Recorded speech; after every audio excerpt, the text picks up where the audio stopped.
Welcome, everyone, and thank you for listening to the Higher Calling Podcast. I'm Pete Newsom, and I am back in 2022 with Ricky Baez. Ricky, how are you today? I am ecstatic for 2022. Are you? No, Good. no, that was just me, just being facetious. No, I'm kidding. I know. Wonderful. No, I'm kidding. I am. I'm ecstatic. It's 2021 was a challenge. I'm sure it was a challenge for you as well. No more or less of a challenge in 2021, and then 2020. I'm just hoping 2022 just brings just a little bit more joy than last year. Well, we're still here. That's a positive, right? Things may look a little shaky right now as we look around, but I'm optimistic that we're going to have a good year. We're going to get on the other side of some of the things that have been bad, and today I wanted to talk about four predictions that I have for the year that you have not heard yet. So I have not. you get to respond to those live as well as a wish for the year, a New Year's wish, if you will. Oh wow. Okay. So we got Yeah. four predictions, and I feel like you need that old Johnny Carson hat. Remember the old Johnny Carson hat when he had that hat on and he used to do An those envelope? predictions? We need Yeah, an yeah. envelope. I feel like I, we I need one of those. well, it turns out I do have an envelope, but it's an American Express bill in it. So Nobody wants I that. don't think that's for later. Meanwhile, half the audience is googling really quick. Who's Johnny Carson? Because they Yeah, just don't know who exactly. he was. Awesome late night host from back in the day. Look him up. But what did he call Karnak? Is that what it Karnak. was? Yes, it was Okay, Karnak. got Yes. it. Got So it. I wish I had prepared for Karnak type questions with this, but we're gonna have to go without that for today. Next time. Roger that. Next That works. next That time we'll works. do it. All right. But yeah, we talk about the labor market, what's happening with employees, constantly trying to prepare both for our clients as well as the candidates that we work with. And there are a lot of moving parts right now.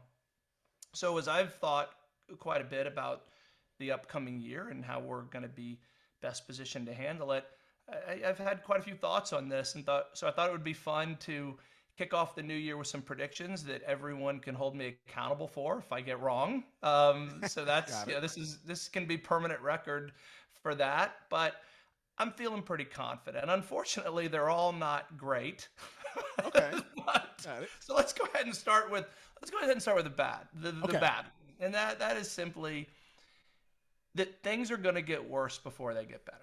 And I'll tell you what I mean by that.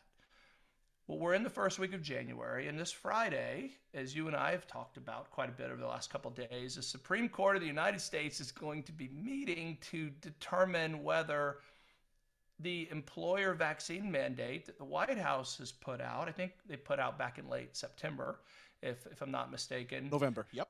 Was it November? Yep. Okay, Yep. I thought it was farther longer. That is going to be either upheld, meaning as of Monday, every employer in the U.S. who has more than 100 employees will have to start implementing a plan to ensure that all of their employees are vaccinated or tested each week. And if not, they're going to be subject to a very large fine. Um, we don't know what's going to happen with the Supreme Court, but we as employers, and certainly an employer in the staffing industry, we're kind of seeing it from both sides right now. Um, this could be a really bad thing for the labor market and Yeah. ultimately for the economy. And so I think there's a very good chance that's going to happen. Um, but before I get on to why I think things are going to get worse, even if that doesn't happen, if the Supreme Court says that the mandate is not constitutional, that would be a win for employers, certainly a win for the staffing industry. But we don't know yet, so we're sort of in limbo right now. What's your thought on that? We are, and actually, I do want to correct myself. The White House did put that out in September. They didn't actually put the actual plan in place until November. That's what it Got was. So, it. Okay. look, it's from. This is a tough one, and this is even. It's really tough for business leaders, and it's tough for HR professionals, especially in Florida with everything happening, right? So I agree with you. I think that this is going to be a big issue, especially now. I think in November, I just saw the numbers that 4.5 million people resigned. That number just keeps creeping up and creeping up. So labor continues to be an issue, and with all this happening, everything going on, it just throws such a big cog in the machine. And the machine I'm talking about, the employer, the American employer. So I really think it's going to get worse before it gets better. If I can add something to that, Pete, because it's employers are left in the middle, right? While some states do what they want to do, and the federal government does this, and they keep fighting, they keep doing all those things. Who's left in the middle is us and the employees. So it's I think that the hat that business leaders and HR leaders needs to put on to make sure that they're doing the right thing is to over communicate to the employees in a way that they don't see that it becomes political at work. So right, so we'll call it. I don't want to be crude. Let's call it an excretion contest. Can Oh, can we do? Can nice. we, Yeah, can we yeah, I do like that. I like that. it? Yeah. A bodily fluid contest? I don't know, but between the federal government and a lot of the states, which is uh, not something we're used to, not something Yeah. that we should have to deal with as employers who just want to go about our business, just Yep. want to take care of our employees and do the right thing by them, and not have to wade through that disagreement. And especially when this is rushing at us very quickly, we don't know as of today. So it's Wednesday, the let's say the The fifth. fifth, Yeah. and on the seventh, the Supreme Court is ruling, and by Monday the 10th, we have to act on Yeah. this. So the best estimate I can come up with is, I think that the statistics are that the American workforce has, let's say, 160 million, is 160 million strong, and we know that 30% of the of Americans, I think, roughly, are unvaccinated right now. I mean, just using round numbers. What I don't know off the top of my head is how many of the 160 million work for employers with 100 or more employees. But even if you whittle that down to the best case scenario, it's going to be 10 or probably 20 million employees who are at risk of losing their jobs. So that's what Yeah. we're really talking about here. And what you and I have spoken about multiple times this week is just being incredulous that this is not consuming the airwaves. This is not on everyone's mind. Uh, but you said it well. It's because there's too many other bad things happening right now to focus on. Yeah. So, It's just so much happening right now, and I'm speaking for myself. It's almost like we're numb. We're numb when things happen. We're numb when these things come out. And to me, that's dangerous, right? Because we can fall asleep on this. I've talked to a lot of colleagues asking them, hey, what are you doing with this? What are you doing with that? We're waiting and see. We're waiting and see. And I'm thinking, I'm not waiting and seeing. I'm preparing just in case. Because I tell you what, for the people that are waiting and seeing, and if it goes the opposite way than what we think it's going to go on Friday, those people that are waiting and seeing are going to have a long weekend. They're going to have a long yeah. weekend.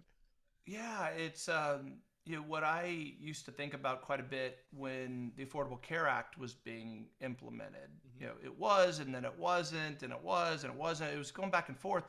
I used to try to calculate the hours that were spent across small businesses, large businesses, trying to figure out how to handle this because it was very ambiguous, confusing, and as I was telling you earlier, I had piles of paper on my desk trying to figure out, first of all, what the policy was, how to um, how we were going to accommodate it, and what our options were. It was an absolute nightmare, and it distracted. It was such a huge distraction from just trying to survive in business, which is challenging enough. So here we go again, except this time, to your point, everyone's sort of ignoring it. Like, and this is way bigger than what was happening back then It's with the Affordable huge. Care Act. Yeah. Yeah, because ACA, right? We just get fined. right? Over here, we get fined as well if if we don't do things the right way. But people lose their jobs. People lose their jobs in an environment that we're hurting for for good labor, especially in the healthcare industry. So it's I I'm gonna put a wish out there, right? And the wish is that honestly, okay, Pete, I'm talking from myself, right? Not as a Four Corners employee, just Ricky, Okay. right? Right? Okay. I Disclaimer. Yeah, disclaimer. I honestly wish it would just go away. On Friday, they'll say, you know what, this is too much. Let's just go ahead, let each individual organization decide how they want to run their business. That's what I would wish. Now, obviously, if the law goes the other way, I'm going to follow the law, right? But that's just Ricky's personal wish. But I don't think that's going to happen. And I just think exactly how you said with your first prediction. Because of that, with everything happening with what do you call it, excrement contest, Excrement. excrement contest, right? Excrement. Yes. It's just gonna make it a lot harder for the organizations and the U.S. citizens that they're saying they're trying to protect. That's just my take on it. Yeah, Yeah, we could go down that rabbit yeah, hole, yeah. and we probably shouldn't, but it is something we can't ignore. Where the federal government in charge is making a conscious decision to punish employers and their employees. Um, and I'm just going to say, period. There, why they're punishing them to me is secondary, and yeah, there's a lot of emotions about this, vaccines and how people feel about those who are vaccinated and those who aren't, but this is punishment, Yeah. no question about it, and I'm with you. That's not my wish for the year necessarily, but I'm with 100% with you that it should be, and I will hope and pray that this does not go through because carnage will ensue. I That's what's You gonna know happen. what? You know what I need to look at, and I'll let you know. I'll check in after the show. I want to see what the odds are in Vegas. I want to see what they're Are doing about it. there are there Vegas odds on the Supreme? Is that a thing on the Supreme Court bet? If not, there's a business opportunity. They bet everything out there. They bet for everything. Where LeBron's gonna go, what's gonna happen with this. They bet for everything. So after this, I'm gonna find out, and I'm gonna let you know to see if there's any odds out there, and where's it leaning. Where's it? That is so 2022, right? As we're just into it. It's like betting on court rulings. That's what this is Oh my happening. That's God, what is that it's come is to. that even legal? You know what? Let me not say anything. I mean, I'm sure it would be illegal if I was involved in that process, and I'm not. I'm just a bystander, hoping it goes the other way. But I Yeah. got you. Well, believe it or not, I don't think that the Higher Calling podcast episode today is going to influence the Supreme Court justices. I'm not sure completely, but I think that's the safe They assumption. listen, Pete. They listen on the way to the bench or whatever it's called. I don't know. But Is it, but I want to make the point that I'm not making this prediction as a result of what may or may not happen Friday. I think things are going to get worse before they get better, regardless. And the reason is because of this new wave of COVID that seems to just be going crazy. I think what 1 million cases in the U.S. that were yes, reported I read yesterday. that. So we're out of tests. You can't find tests anywhere, and we're test obsessed, which is its own rabbit hole. I won't go to that, but I'm yet to take a test. I will say, test free. So and I'm open to keep that streak alive, but also this labor shortage is only getting worse as the fear builds. That comes with more COVID, greater cases with infections. Forget that it's mild. Um, the damage is done, and so my kids at school are back wearing masks. My elementary and or middle school and high school kids, masks are back. Like we came out of it, and now we're being pulled back in, and that's bad for the job market. Things are closing. My wife went by a retail store yesterday to get something for one of the kids, and the retail. This is a very popular brand. I don't want to name their name because it makes them kind of sound kind of bad, but their a household name retail store, standalone store, was closed. She went up to the door. not thinking for a second it would be locked. Yeah. And someone inside came and said, "I'm sorry, we can't open because we don't have staff, and Wow. we are hoping to open later this week." Now, This week. this week. Yeah, not closed permanently, but closed simply because we don't have the staff to support it. Yeah, she should have, said call Four Corner Resources. I don't know if she did, um, but I don't think she did. Now that I'm thinking about it, but I mean, she'll get a commission out of that, right? you would have told me that. Yeah. Yeah, I got a referral fee. Yeah. But that when has that ever been a thing? And we all have these stories. I think it comes up on every podcast because it's so prevalent. And now it's just here we go again, and it's going to get worse, and more people are going to leave the workforce. So 3 million more job openings than there are job seekers. Not good, pretty awful, and it's going to get worse before it gets better. So I'm standing 100% behind that prediction I, going into the year. I don't remember a time when I saw things like that. I've seen store close because of bad weather. I've seen store close, yeah, just weather, but because of lack of labor, I've never seen that in my professional career. Right now, big name stores, I'm not as worried about. You know who I ain't worried about though, Pete? Mom and pop shops, the backbone of America. That's what I'm worried about, right? Because if big store chains are having this kind of an issue, I don't even want to think what's happening to mom and pop shops that at the end of this past year, actually, I'm not even going to say the end of 2021. I'm not even going to say the end of 2021. Towards the summer of 2021, they started to thrive again, especially here in Florida. People kept visiting Florida. They kept going to the shops. They kept spending money. That's what we want, just stimulate that economy. And it's just going backwards now. I just feel bad for them. I really do. So I'm with you with that prediction. I agree. I think it's going to get worse before it gets better. But the key here is resolve. We got to have some resolve and some patience to make sure we get through it. And I want to say that there's a silver lining for the employees who are the beneficiaries of increased income right now. That is happening along with as part of what's going on right now. The problem is that inflation is going to eat that up. So the costs are going to get, it's unnatural increases in salary, and we continue to see a huge labor war out there. Which, if you are an employee, if you're on the job market right now, you're thinking about a move, there's no better time, no question about it. And truth be told, take advantage of that opportunity because the inflation prices are going to hit you whether you do or not. And so that I want to say is a bit of a silver lining, but I don't think it ultimately will be. It's all going to catch up in the end. Yeah, yeah. January 5th, and we're already talking about doom and gloom. Okay, so maybe, but I do think it will get better, and that's I'm not going to make a prediction on this, but I will say that from what it appears to be, that this Omicron version of COVID is significantly milder. I think that's not a surprise to anyone at this point. And the hope is that we ultimately stop having to react to it the way it has been for the past couple of years. That we just learn to live with it and accept it, and that move back on, or you get back to normal. That we'll see. Easier said than done now, right?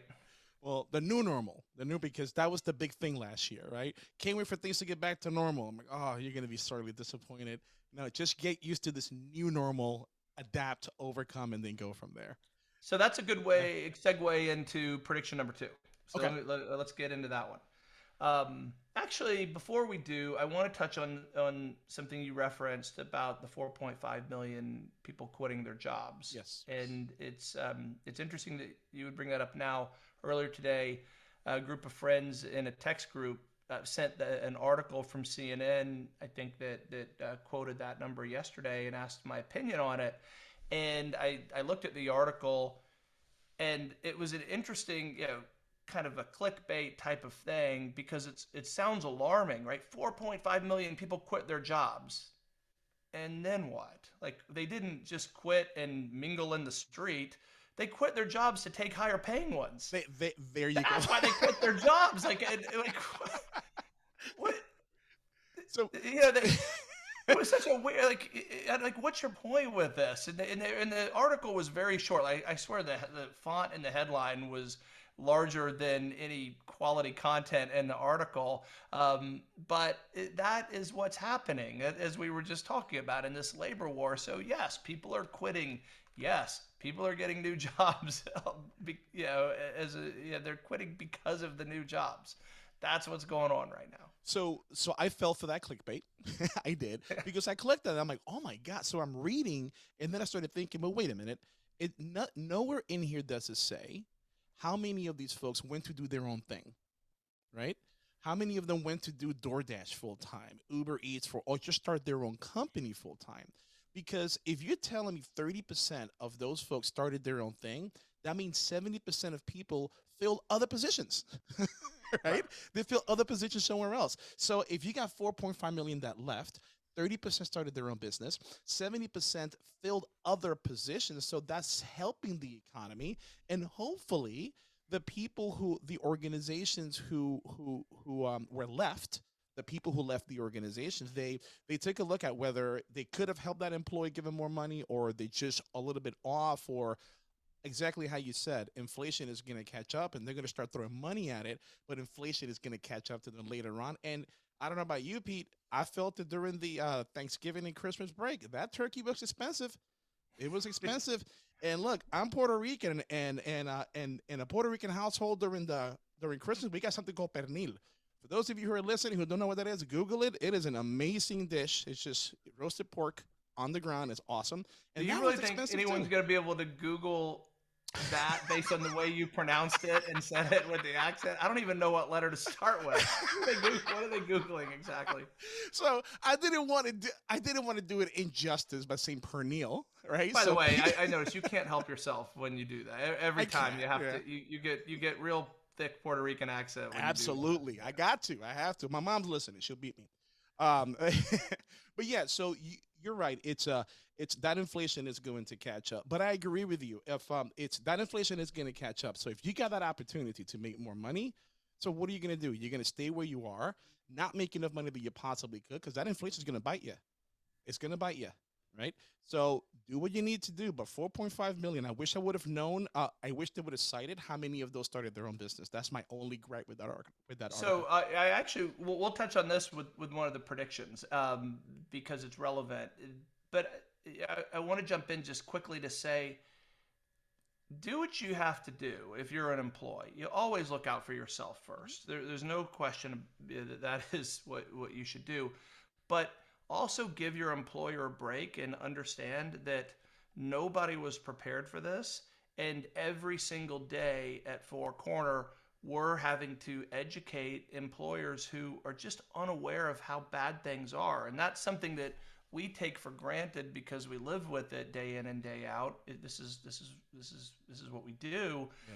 but it's not with bad intentions that employers may not be keeping pace with the increased compensation that's going on right now. It's been rapid, it's been severe, it's been unlike anything we've ever seen, and so we're having to do a lot of education in addition to recruiting recruiting jobs to say the world's shifted, and your position that you've paid $50,000 for the past 2 years is now a $65,000 position, Yeah. in the market based on the conditions. And that may sound a little extreme, but it's not too far off. Yeah. And so my advice to employees in that regard is, if you're getting calls about similar roles paying significantly more, and you're going to leave, but you're otherwise, or you're thinking about leaving, but you're otherwise very happy at your job, and you like your environment, give your employer an opportunity. Yes. That's not a bad thing to do. Let them know, and that's something that may be a bit of an unpopular opinion, may be non-traditional advice, but give that employer an opportunity to let them know what you're thinking and what you're seeing. There's no downside to doing that. and you may be surprised by the outcome. It may be a big win for everyone. So it's just weird times right now, and so the rules are being written as we go with quite a few things right now. We talked about it in one of our meetings a few months ago. We're building the ship as we're sailing on it, right? There you That, go. That's a that's what we're perfect way to put doing. it. We're and it's we're gonna have some some leakage. We're not gonna have some leakage, but you're right. It's extending that invitation to have that conversation. But I don't think that advice is not traditional. I think that's really good. That's traditional advice because it's all about that conversation. It's all about letting your boss know, look, here's what I'm thinking about doing. Right, I like it here, but I got to think about my family. What can we do here? Because I want to stay here. I want to work with you, but at the same time, I got to do what's best for my family. Let's go to lunch and have a conversation about that. There's nothing wrong with that. Now, either the boss is going to say, no, we're good, goodbye, depending on your performance, or your boss will say, you know what, let's talk about it and come to an agreement there. But give them the opportunity to have a conversation to see what we can do. Um, the person at the top doesn't always know exactly what's going on with you. So it's up to you to let them know exactly what's going on so you can be in the same sheet of music. That's the only advice I would have. For sure. But Yeah. do that once you already have an offer in Yeah. hand or an opportunity, because sometimes that won't go well, as you Yeah. alluded to. Yeah. Absolutely. And that's unfortunate. People should be able to communicate openly and understand that we all ultimately do look out for ourselves. I think Hmm. that's natural, but that's about the only thing that's natural in these times. So True. so let's go on to the second prediction. I'm going to change the order up because we're sort of leading into something different now, Hmm. which is the gig economy is going to continue to grow and expand. Um, when we talk about those 4.5 million people leaving, yes, I think the vast majority of them have just left for other jobs, but some percentage is probably retiring, leaving the workforce. That happens every month with some regularity, but the gig economy is also changing the landscape quite a bit, and more companies are taking advantage of what that offers, and more employees are taking advantage of the freedom and flexibility that comes with gig-based positions. And I personally love it because I think it changes the traditional employee employer relationship into a more healthier version where you as the HR guy are constantly faced with all the when a termination is necessary, you immediately go into defense mode of all the reasons why that a lawsuit may happen Yep. or that a complaint may be filed, right? Which That's is right. having nothing to do with the fact that an employer has an employee they choose to not want to work there anymore, or if an employee wants to resign, you kind of automatically have to think, did someone do something wrong? Right? Is the company subject to some accusation of some sort? And that it's necessary given the litigious nature of our society and the way the laws have evolved, but man, is that an unhealthy way to operate. So that's Yeah. my take on it, and I think the gig economy is a great answer to solving that, which I consider to be a problem. Social media had a lot to do with that. I don't think we would be talking about this right now if Facebook wasn't prevalent, LinkedIn, all these things were not as prevalent as they are right now, especially with the gig economy. Comedy. Oh my goodness, gig economy. Sorry about that. But yeah, it's. So I'm trying to understand what you say. You're saying that you like the way the gig economy. Oh my goodness, I'm sorry, Pete. It's influencing everything that's happening, or you don't No, like it. No, I okay, think no, I think it's going to grow, continue to grow, and become more prevalent. So let's just say those 4.5 million who left their jobs hmm didn't leave the workforce, but may have entered into a non-traditional work arrangement that where they wouldn't be counted in the Department of Labor ah, statistics okay, necessarily. So if you want to work a contract gig. Now you mentioned Uber and a couple of those other organizations where you kind of choose your own schedule. You come and go as you please. You're not a traditional employee, but you're still very much in the workforce. Yeah. And I don't know enough about those organizations and nature of their relationship with their employees, but I believe they're all independent contractors, Yep. so they wouldn't count towards the that traditional labor market number.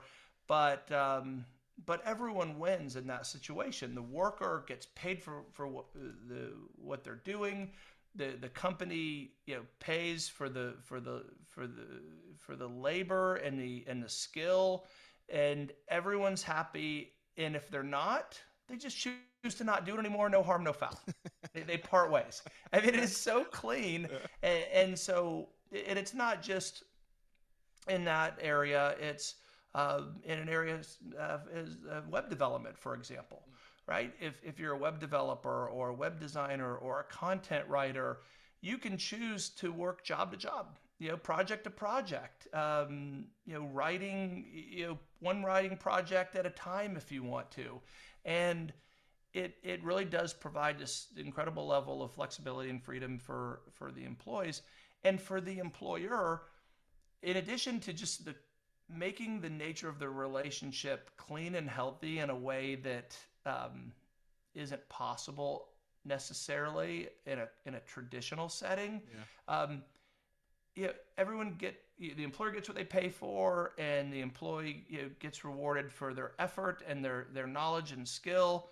And you agree kind of on a day-to-day basis, where I would say, being in the contract staffing world, I tend to think of the relationship that way, where if tomorrow our client no longer needs the contract employee who's working for them, they can make that decision and they part ways. Similarly, although we like to see notice given on both sides and warning and all of those things, but um, the contract employee can do that as well without feeling like they're leaving behind something more than the job. And the gig economy just solves all that, where it is just project based work.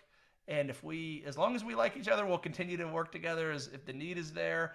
And when something better comes along, or we decide we don't like each other as much as we used to, then we just part ways and move on, and no big deal. No That's harm, no what I'm foul. referring to. And I'm trying to find downside to it, and there isn't much. I agree with you. I don't see that big of a downside to that, other than if you're somebody who loves the corporate 9 to 5 world. Just take a look at what that looked like 10 years ago. Take a look at what that looks like today, and you can almost pinpoint what's going to happen in 10 years. You could almost pinpoint it, because right now, you're right, the 1099 is becoming more of a thing. I don't know how Uber Eats or DoorDash is going to last, though, because I got to tell you, I used it a couple of weeks ago, and I just bought McDonald's, Pete. McDonald's for me and my 8-year old, $30. And I'm Okay. like, after tip and after the service fee and everything, that was a lot. And I don't know how long that's going to last. Well, I don't know how long you're going to last if you're buying McDonald's, but that's a different that's a different It question. was easy, Pete. It was easy for a Happy Meal and a Big Mac. No, I'm kidding, but there's you had to say McDonald's. You serve that on a platter. Sorry. The uh, but no, we've experienced the same thing. You're paying for convenience, but you're paying a lot for Yeah. that convenience. And they seem to be thriving, right? I Now, think those organizations are out there. But you look at Uber. I talk to the Uber drivers. I'm a huge fan of that service and the concept, and from convenience to it just works really really well. I think the price is fair. I love that the supply and demand nature of it and how yes. the price goes up. I think that just makes sense, and the employees are happy because they're choosing to do it every time they flip on the app and say they're available, right? Yeah. And they're not. There's no grind. There's no working their way up a ladder. It's just they either choose to do it or they don't, and it's on Uber to set the income and the how they pay at a rate that will attract enough people. And that to me is how the market should work when it's working right. And if Uber can't attract people, then there's going to be something else that comes along, right, to take the place. That's how they knocked out the cab business. Yeah. Cleaner cars, more convenient, uh, and it just made more sense. So they had to. It was a better idea, a better And how mousetrap. did they do that? They're a multi. I mean, I don't have the stats in front of me. They're a multi-billion-dollar organization. Zero product that they develop. They just provide a service. They don't have to stock shelves. They don't have to do anything. They just provide a venue and connect person A to person B, charge a fee, boom, you're done. And Right. I think I read a couple of years ago, Uber back then, still a multi-billion-dollar organization, had 30 employees. 30, which is No like kidding. 30 W-2 employees. I just want to make sure Internal, right. people understand that piece. And you started to take a look at how that's shifting, right? Which that goes along with the gig economy that we're seeing the big surges of it. Because look at Netflix, right? Well, they got products. So Netflix, maybe Facebook now called Meta, right? They provide that service. LinkedIn is service. They're multi-billion-dollar organizations all about connecting people. So I like how that's changing the landscape as far as from the employee's perspective. I like how it's changing it from a consumer perspective. The key is right now for business leaders and employees is what are you going to do to make sure that for you to survive, to retain your talent, or I don't know if I should say this or not, change how you do business just to be able to compete one way or the other. Either way, you've got to keep your eyes open. If you fall Absolutely. asleep, that train's going to leave you at the station and now you're going to be stuck. Right. And that's what we're seeing happen Yeah. right now every day, where companies can hold on to the way they used to do things, Yeah. and or they can adapt. And those who are adapting are not just surviving, but they have opportunities to improve through all these changes in the market right now. So as bad as most of it is, I am optimistic Yeah. for what the evolution of what's happening right now. And so for me, that prediction that the gig economy will increase. I think that's where a lot of employees are going, and they're not coming back. Yeah. They're just Yeah. because because why would you Yeah. if you get a taste of that freedom? And as I said, I'm a big fan of it for sure. The concept in general. Can you imagine just you're home on a Saturday night, you're upset at your spouse, oh God, I'm gonna go make some money. just go run people back and forth from the airport. That's right. It should be good. You know what? You know what, Pete? Also, just a little bit off track. I used to have an employee who worked in a Lake Mary with me, and he lived in Kissimmee.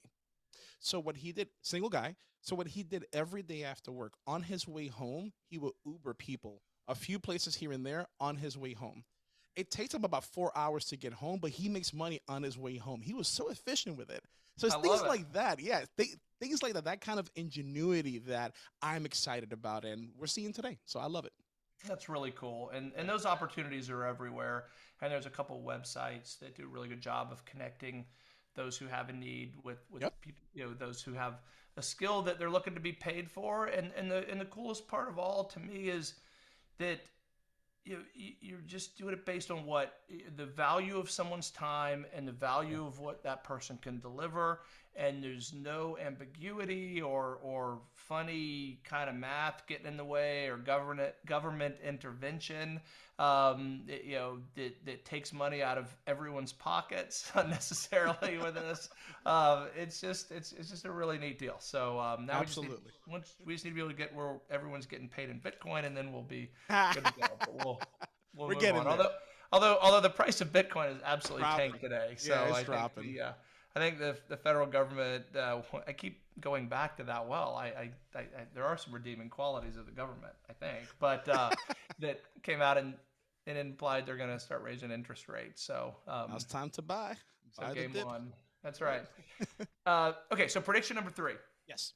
And this also has to do with adaptation based on what's going on right now, and that is that the and this one's not going to be popular if I'm right, that the remote only options that we've seen become so widespread over the past year are going to start going in the opposite direction, and companies are going to begin pulling people back into the office.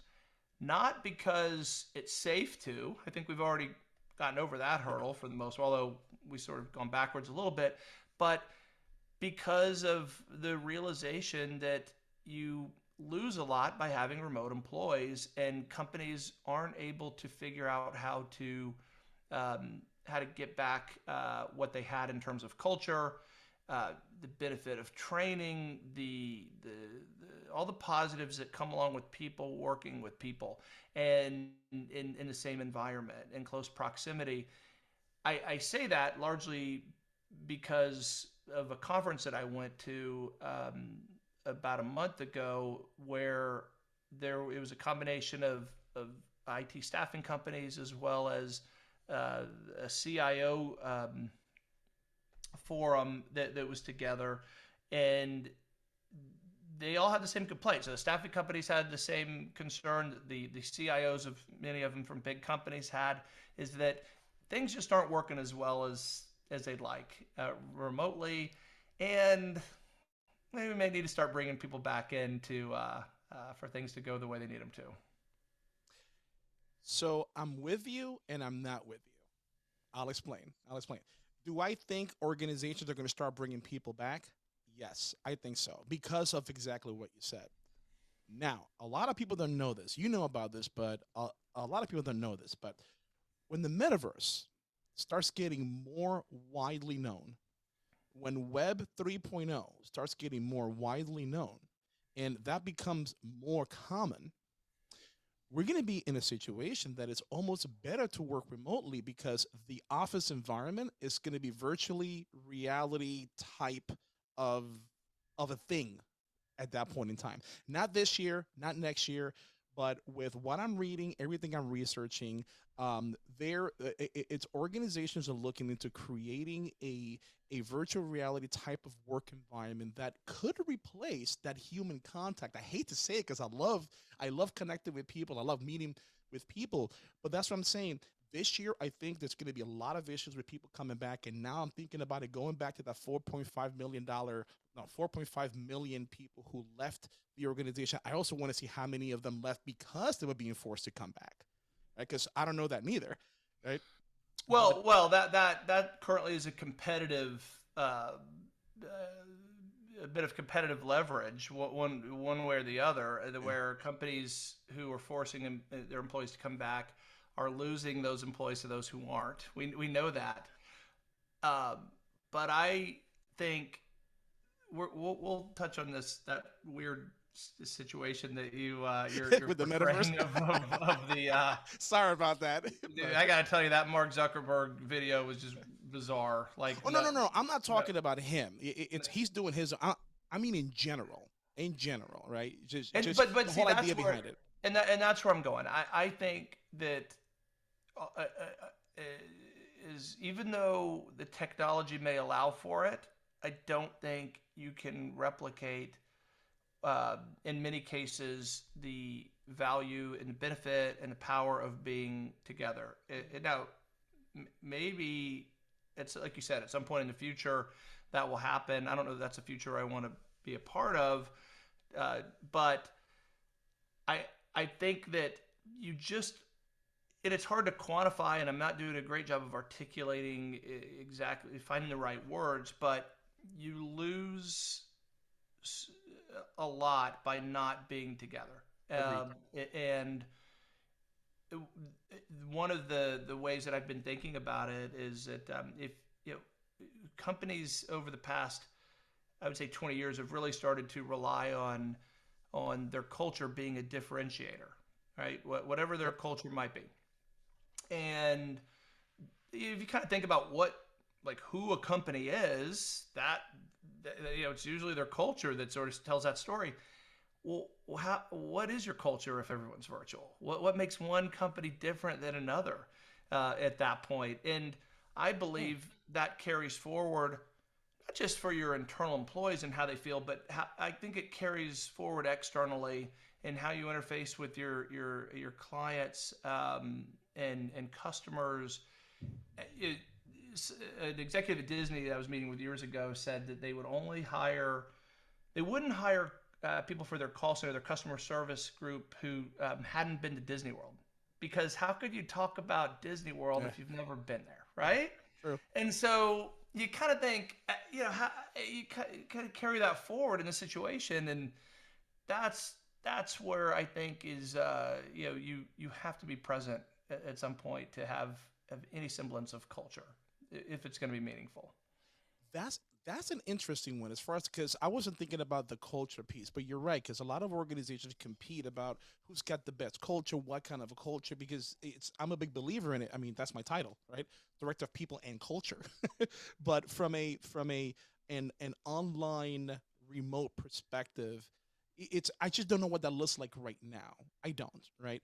Um, but I'm telling you, Pete, in about 4 years, 4 or 5 years, that's going to be it. That's going to be the thing because with all the projects I'm seeing right now in all the advancements in technology that's happening in that space, that's going to be a thing. It's almost like this whole thing was a test. I mean, I don't know. I have an 8-year-old and he plays Roblox. I don't know if you know what that is. Do Roblox. I? Yes. Yeah, yeah, and I'm watching while he's playing and he's at a party with somebody. He's at a party, right? with other kids and I'm looking I'm like, okay, he better not be 20. He better not be 15. You better be partying with other 8 years old, right? It's a it's I don't know. To me, this is something that's coming, and it's something that we need to pay attention to. It's not just now, but either way, you're right. So People are look, going to go back to the not office. Yeah. when I was not 8 years old, I was significantly older. I got sucked into playing World of Warcraft, Ah, and massive. What is it? Massive multiplayer online game, right? So, and I would describe the gameplay as you just did. He was at a party with someone. Like I'm in a group, going to kill another group, right. whatever.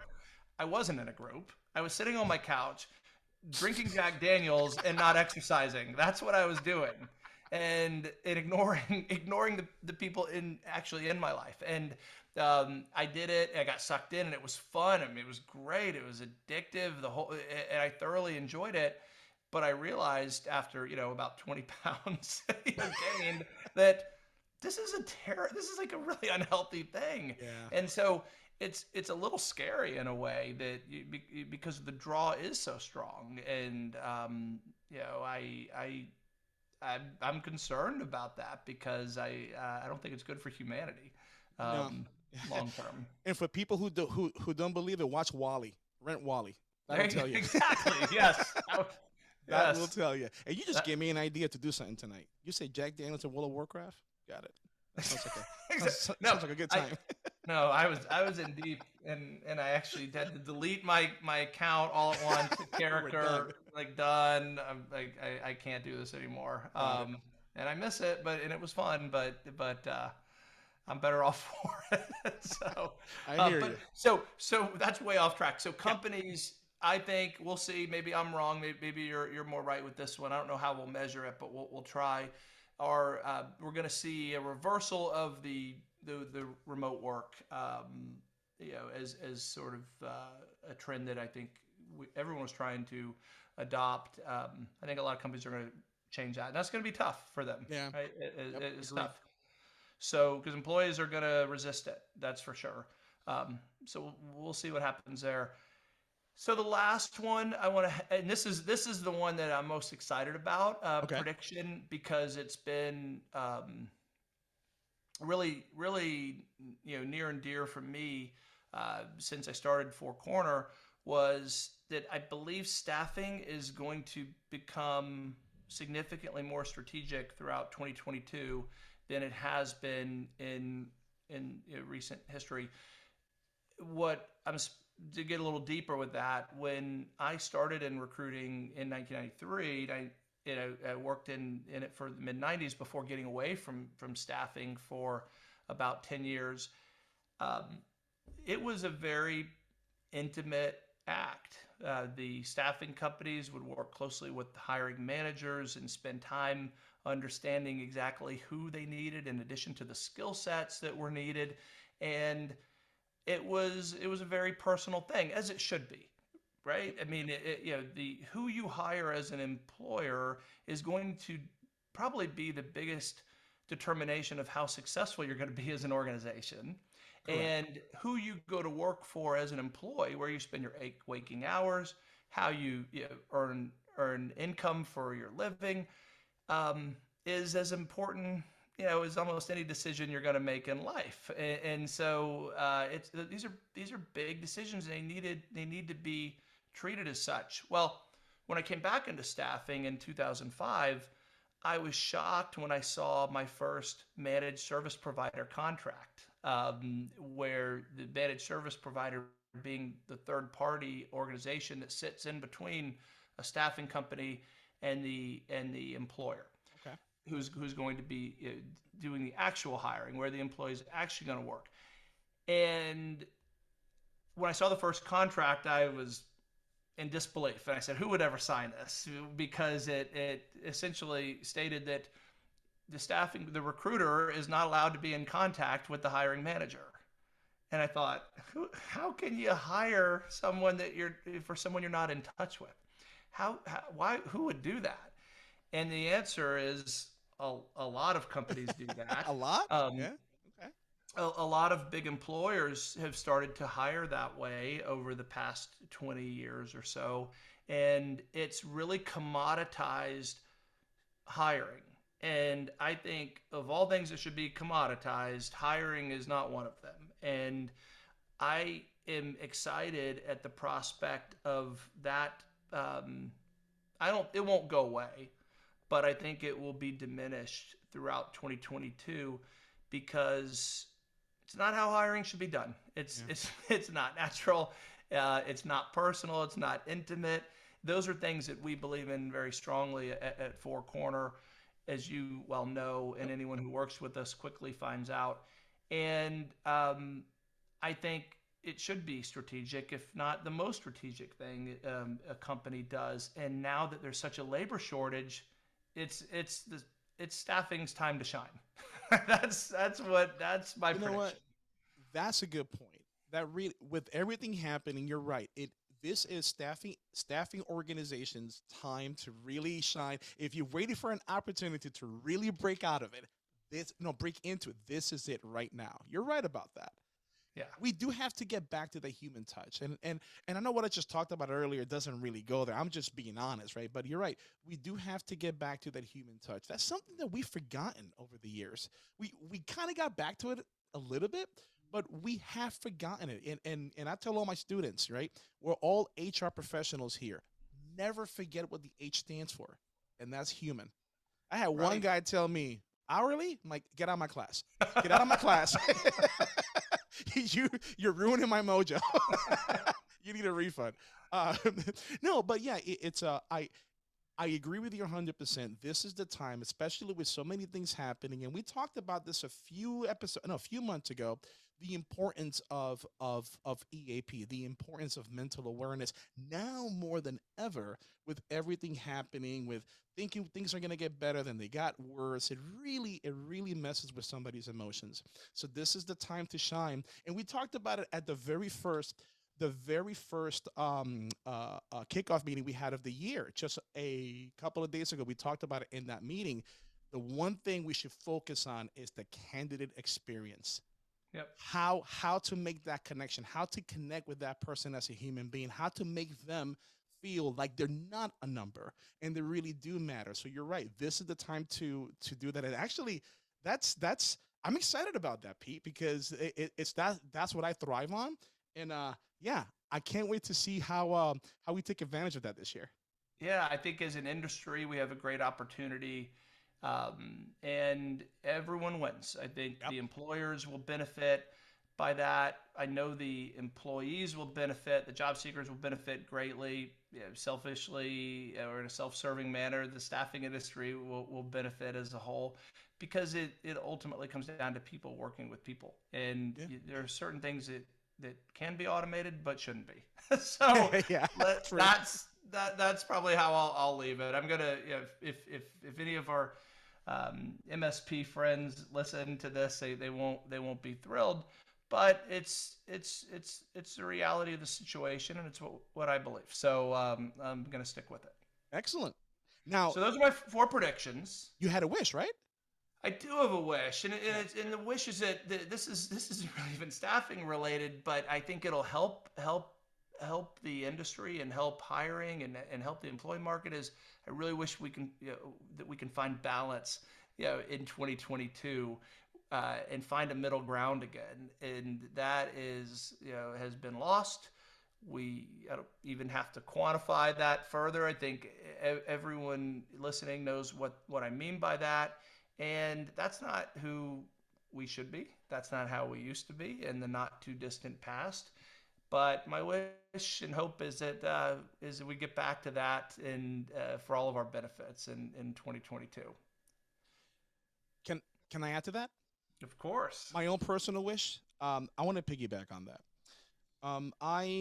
I agree with you. I want to get to the. I wanted everything's to balance and get back to those basics. But what I also want to say as well is, at some point, we're going to get to a point where we're going to go look back at these last 24, 36 months and just say that was the pivotal point to how awesome we are today. My wish is for that time to get here quick.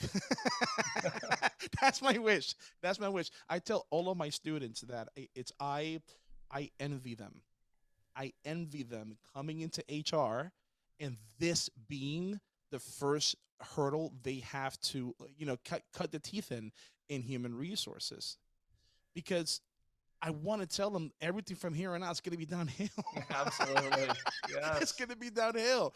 So I have, me and my colleagues have the opportunity to see how HR used to be, what's happening right now, this weird change that we're going in, and how it's going to end up this year later on. But this is the first thing they see. So let me tell you what you're going to see in these next 5 years, Pete. You're going to see some hard, cutthroat HR folks. I'm not saying that in a bad way. I'm just saying that these guys are going to have thick skin.